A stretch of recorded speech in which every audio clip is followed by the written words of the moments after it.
मित्रांनो, छावानंतर संभाजी महाराजांच्या आयकॉनिक भूमिकेनंतर विकी कौशल पुन्हा एकदा ऐतिहासिक भूमिकेत दिसणार का? छत्रपती संभाजी महाराजांच्या भूमिकेत विकीने जो थरार उभा केला तो आपण सर्वांनीच पाहिला।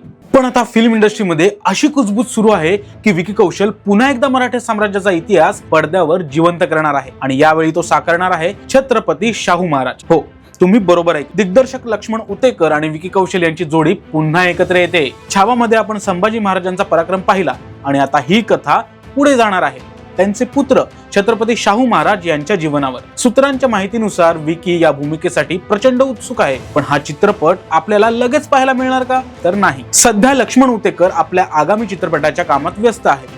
तो प्रकल्प संपल्यानंतरच ते शाहू महाराजांवरील चित्रपटाचं काम हातात घेतील। म्हणजेच साधारण 2027च्या शेवटी किंवा 2028च्या सुरुवातीला या भव्य चित्रपटाचं शूटिंग सुरू होऊ शकतं। विकी कौशल सध्या Sanjay Leela भन्साळींच्या love and वॉरचं shooting करतोय आणि त्यानंतर तो भगवान परशुरामांच्या भूमिकेत महाअवतारमध्ये सुद्धा झळकणार आहे। या सर्व मोठ्या चित्रपटानंतर तो शाहू महाराजांच्या रूपाने प्रेक्षकांसमोर येईल। संभाजी महाराजांनंतर आता शाहू महाराजांच्या भूमिकेत विकी कौशलला पाहायला तुम्ही किती उत्सुक आहात? तुमच्या प्रतिक्रिया कमेंट्स मध्ये नक्की सांगा आणि अशाच फिल्मी अपडेटसाठी कलाकार कट्टाला फॉलो करा।